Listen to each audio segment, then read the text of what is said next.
Welcome to Paradise Love and Veggies. I'm Samantha James, and this is Ruby. It's been a really busy couple of weeks, and I've been getting a lot done in the garden. Today marks the 40th episode overall since I started filming Paradise Love and Veggies. And boy, have I learned a lot. When I first started, I couldn't even edit video, so I've really come a long way. Today we're going to take a tour of the garden, and I'm going to catch you up on some of the chores I've been doing to beautify my beautiful garden space. I think we'll start out the tour by looking at these adorable little miniature daffodils. I just love these, just to kind of give you an idea. They're like not even as tall as my hand. They're about 4 or 5 inches tall. They are just precious. I bought them last year and thought they were big, but they're little. So I've got some more over here. Still need to work on the weeding the herb garden here, but it's not looking too bad. We'll take a little walk down and see what else is going on. Ruby, this way. It is just a gorgeous day on the farm, as you can tell. Had some really great weather. The wind has been a little bit difficult, but all in all, it's been a great week. I had a couple of missionaries help me for a couple hours, spread some chips, which was amazing. Really helped me out. I feel really blessed for their help. And let's see what we got over here. So I've got the rhubarb. This is the area that a couple episodes ago we papered, if you remember. And you can see the little starts in there. Oh, they look so great. Got 2 mounds of those. Chipped around my flower bed, which isn't unfortunately done for this video, but it's on tomorrow's list. So got all this here chipped, and some compost spread around my daisies. Got some more cute little daffodils down here. I just love how those look. They're so adorable. Cleaned out the strawberry bed this week. That was one of the things I did. Put down some washed dairy manure. I need to put some compost, but it looks a lot better without the weeds in there. You can see just beyond the strawberries here, my little cherry orchard. It got chipped this week and cleaned up. It looks lovely. I'm very proud of that.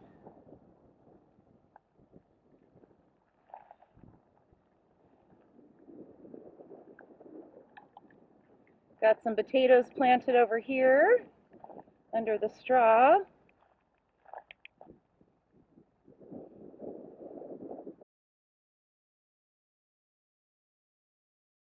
I'm so excited to be here today at my friend Les's house.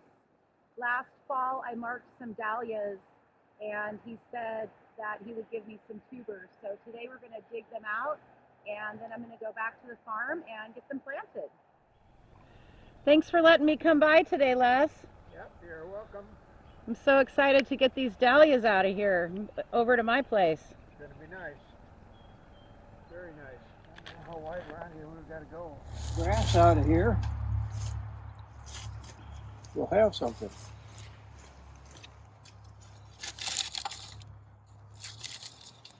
We can probably just break the... Oh, it starts going. Starting to go under it. Yep.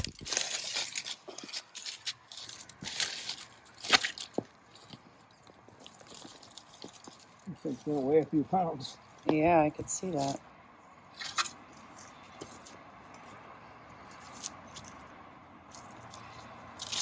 Let's see what we got.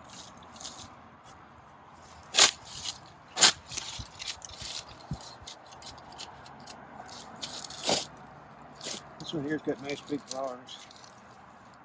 So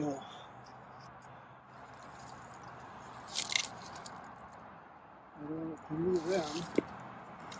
I don't know what's in that one out. Starting to come out, aren't they? Oh, yeah, yeah. Man, that's a big old chunk. Oops. Oh my goodness. So let's go to the other side. Sorry. You get putting it in. You want to make sure you get that all gone. Yeah. We're gonna poke one off, but we've got plenty. You don't have to worry about one. So let's see if we can see a spot where it looks like it's. Oh, this makes me so nervous. Looks this like part. it's. It looks like we've got something going here, doesn't it? Mm-hmm. That's what I'm thinking. Oh, ouch. Okay. Here we go. Here we go. Maybe I'll take this saw.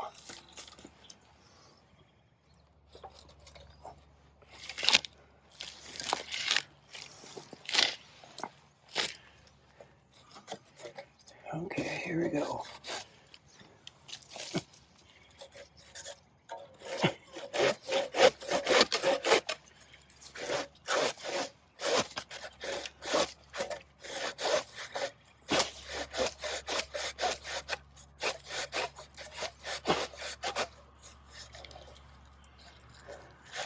Top. That's good.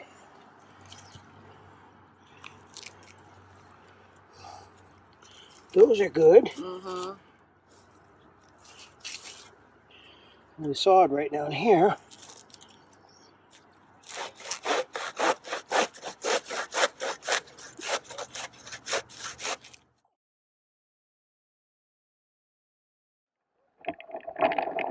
This crabgrass makes me super crabby.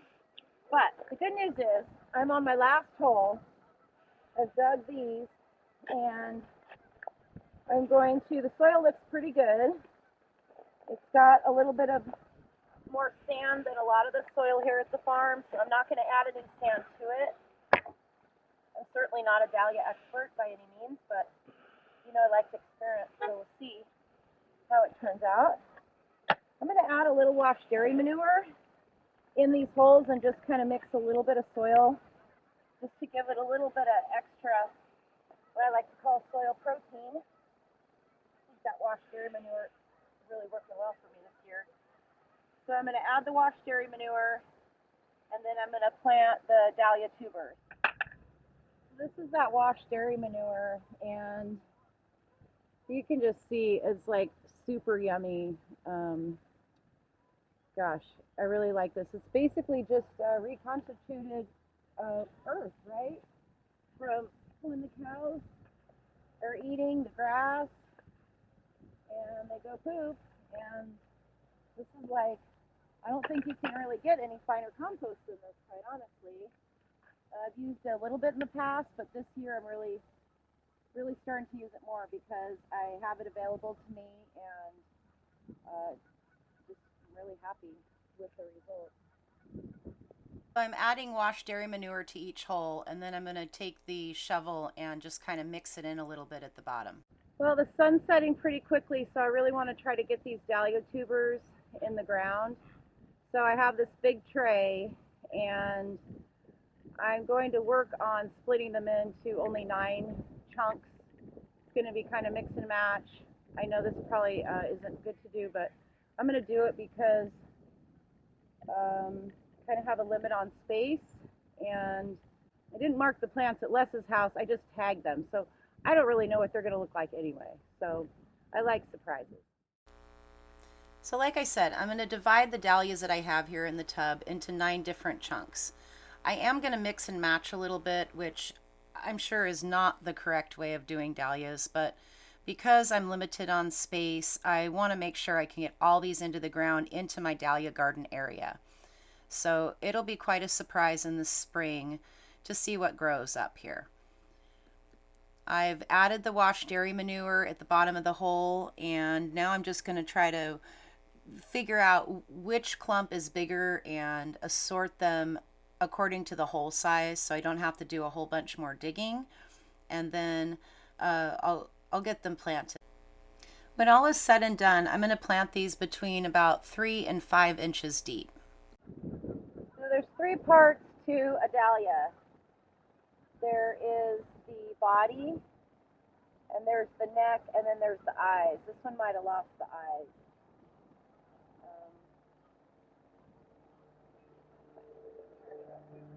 So this is a set of eyes up here, right up here. And then, of course, the bodies, and then the neck you can see on this one here.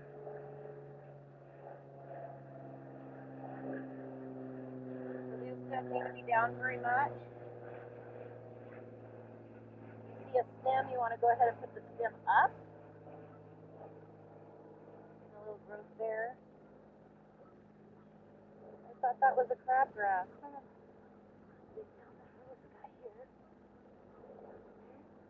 Okay, and then you just want to make sure you pack soil real good around them.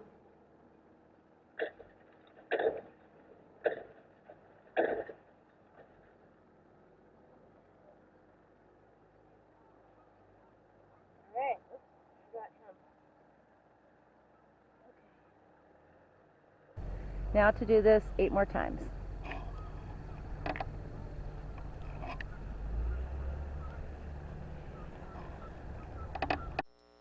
If you really want to grow dahlias the right way, I would highly recommend Discovering Dahlias by Erin Benzacane and photos by her husband Chris Benzacane.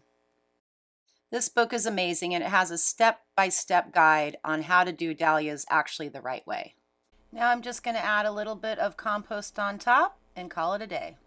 Well, I'm calling it a day. I got all the dahlia tubers planted, and I got compost put on top. I'm feeling good about what I got done today, and I'm excited to see what grows in the spring. And I got my dahlia area all finished up.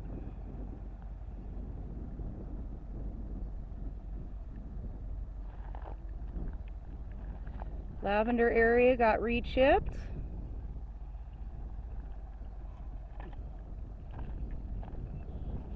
The Swiss chard and kale are doing absolutely fabulous since I cleaned them up. Put down the washed dairy manure and some compost. They're doing really good. My raised bed is just waiting for soil. I've got to put some liner in it to hold the soil, but that's coming up here in the next week or so. Did a little bit of weeding on my carrot area, which you can kind of see the rows now, but they are small. I'm just kind of letting them grow a little bit longer.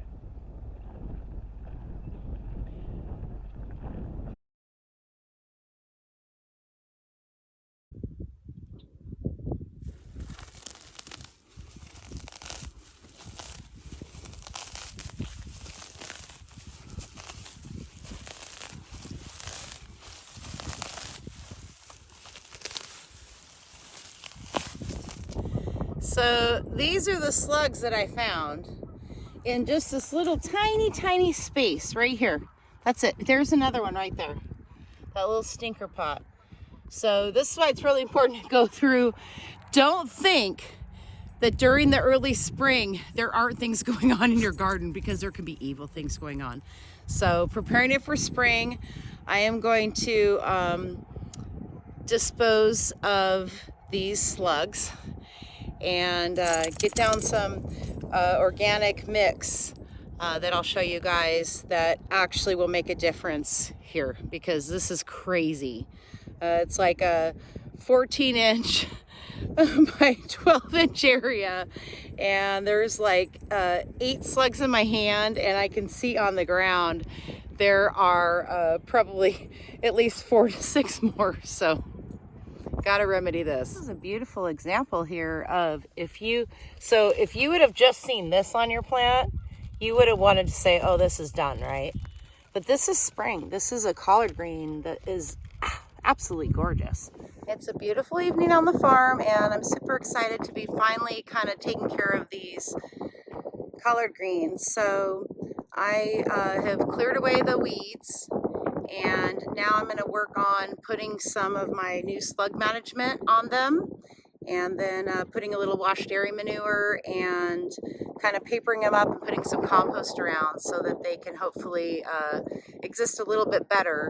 And I think they're going to actually last me through a good part of the fall and the early summer if I take care of them now. So This is the diatomaceous earth and eggshell mixture that I made up.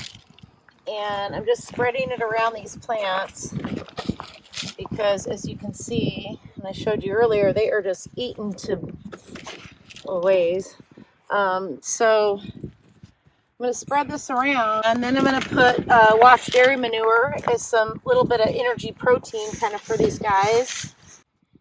You can use newspaper, and I do. I use it around my flowers, but for the plants, I kind of prefer something without the newsprint. You know, people use weed cloth, people use different things, and I actually like to get this contractor's roll paper at the hardware store. This here is a little bit thinner. This one's a little bit thicker, but I've run out of the thin stuff, so I've started doing here, just putting down the paper. I put some washed dairy manure down, and I'll show you here. It looks really nice. So I'm just putting this down. Basically, washed dairy manure means it's cow poop set out in the rain.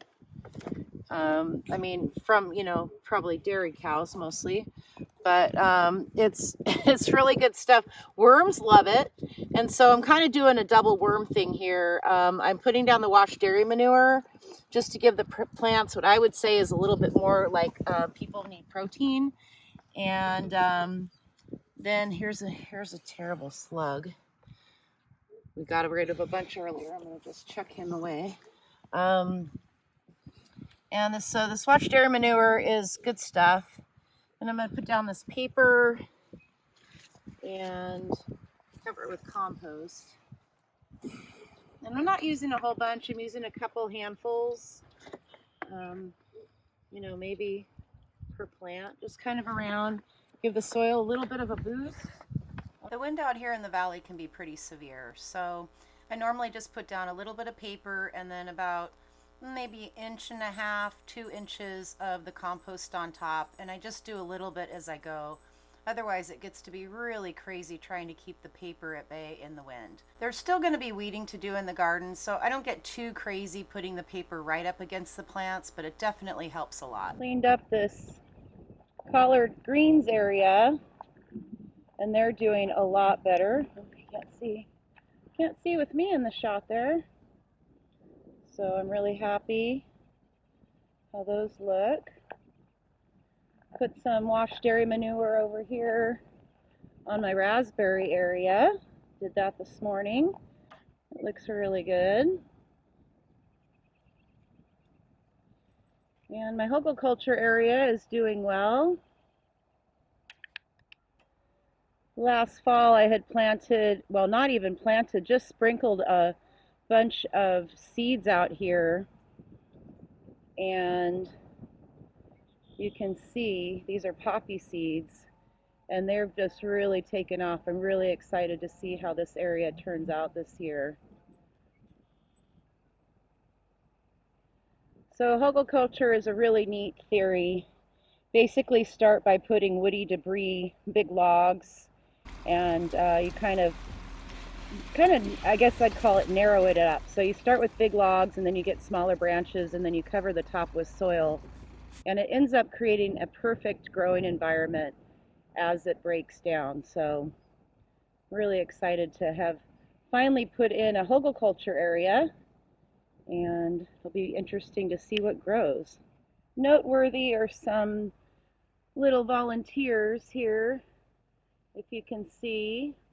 I believe those are broccoli, so I'm going to let them hang out, and then I'm probably going to end up trying to transplant them. There's a number of them. There's probably about a dozen around. So I'll try to transplant those and see what happens. Last year I had scarlet runner beans running up this ladder, and now I've got a passion vine that should start to vine up at this summer, so that'll be exciting. And then I had a couple of volunteer fennels that started to grow. Aren't those neat? So I went ahead and papered and composted on top, and I'm excited to see how they do. So this is the view of my garden from the underneath side. There I am. Hi. things are coming together. Thanks for watching Paradise Love and Veggies. I'm Samantha James, and we'll see you next time. I ain't never turning back.